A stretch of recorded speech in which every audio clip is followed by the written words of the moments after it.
We mentioned the word violin, and there are 3-4 names that pop into our minds spontaneously. When you look at the history of the violin and violin playing in Carnatic music over the past 150 years, among these 3-4 names is that of Professor T.N. Krishnan. T.N.K. sir's music was of immediate appeal. My father used to say, Rikshakaranam keta da mayangi poiduva. That is, to be in the rasikatvam of his playing, of his music, one just needed to be there. There was no presupposition of great jnanam for you to appreciate his music also. It was so immediate and it was so, so spontaneously appealing it was. In Dhanyasi that T.N.K. sir has played is a very beautiful representation of Raktitvam. T.N.K. sir excelled in playing Rakti Ragas. Now what is a Rakti Raga? A Rakti Raga is something which regales and delights you from the first phrase itself. The first phrase of a Dhanyasi or Riti Gaula or Devagandhari will reveal itself in all its glory. That is the magic of Raktitvam. You don't have to wait till the whole essay is over. Every phrase will delight you with the whole. You know, there is the principle of in one drop of the ocean is the whole ocean. In Rakti Ragas you can actually contemplate and experience this. In one phrase of Sahana, the entire raga of Sahana can be there. T.N. Krishnan sir brought out this beautiful aesthetic value very brilliantly, like nobody else did. ஒரு phrase Ananda Bhairaviனா அந்த Ananda Bhairavi full-ஆ அங்க இருக்கும். So at some level, he's relating to that, the phrase level beauty of the raga, the signature of the raga, the sound of the raga, the prayogas of the raga were so complete, his understanding of that you don't need to do anything grand or different from it. It is there. My duty is to bring it out as beautifully as I can. So emphasis more on the phrase level, not on the whole alapana level. So he begins the raga alapana and proceeds to nishada. And that one particular kampita, which is very difficult to describe, you know, ada nariya insist pannuvar. So these phrases will come again and again so as to keep alive in your experience the feel of that raga. So you are experiencing the raga and you are not experiencing T.N. Krishnan's play, right? Whether the item of art is there or whether the artist is there, it's also a particular philosophical construct in aesthetics. For T.N.K. sir, it was a very simple choice. He has to disappear, only the raga has to be there, which goes against the grain of a lot of modern thinking, contemporary thinking, where the artist wants to be there every time. Well, I'm not critiquing anything, I'm just saying this is what it is. So like I was talking about the nishada,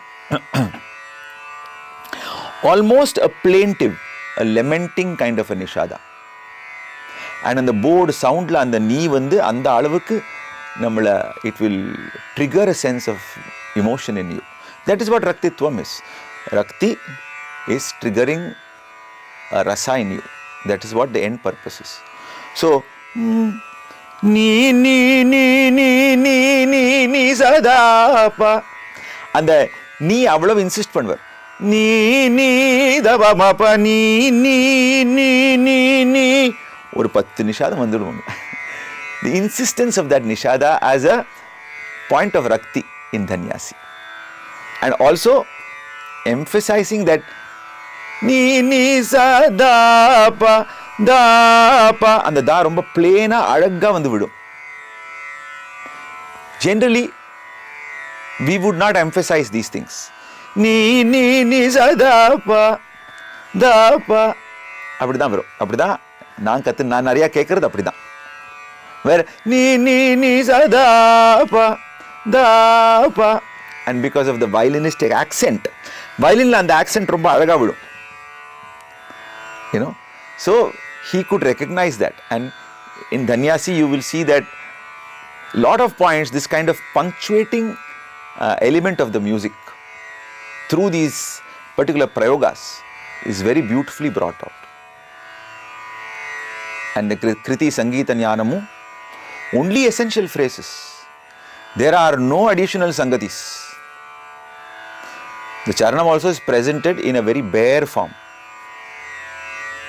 I don't think even one sangati in the charana. So you see that that is also a particular philosophy of maintaining the integrity of the composition, as he has learnt it from his guru. T. N. Krishna sir was also very fortunate because he got to accompany all the greats. Ariyakudi Lendu, Sammangudi, Alathur, and later Vidwans, G.N.B. sir. He has also assimilated so much of his padantara and compositions from Semmangudi Mama. Semmangudi Mama ku nariya vaasya our கத்துன்றிருக்கார். So a lot of the padam, the way, the approach to kriti and the sangatis and structure, you will see mirrors that of Semmangudi Srinivasa Iyer sir. Yeah, so that is also something which you can watch out. If you listen to Sangeeta Jnanamu of Semmangudi Mama, you will find that this is very similar to that. That is what you learn from as an accompanist. You know, you learn so much from the artist for whom you play. Because it is 3, 4, 5 hours of intense focus on what this main artist is singing. And that focus is so complete that the assimilation of it is automatic.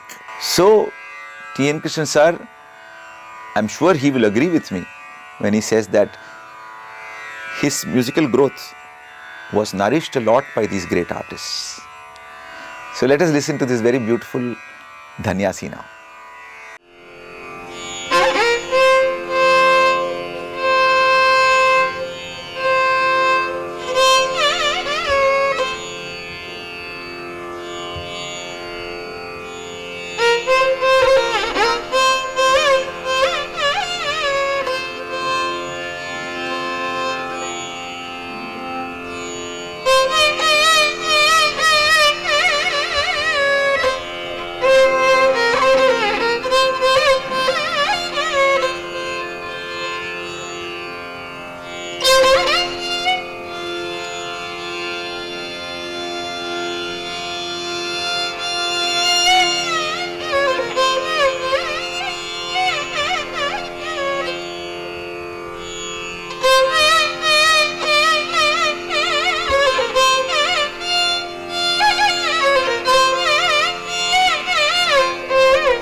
Thank you.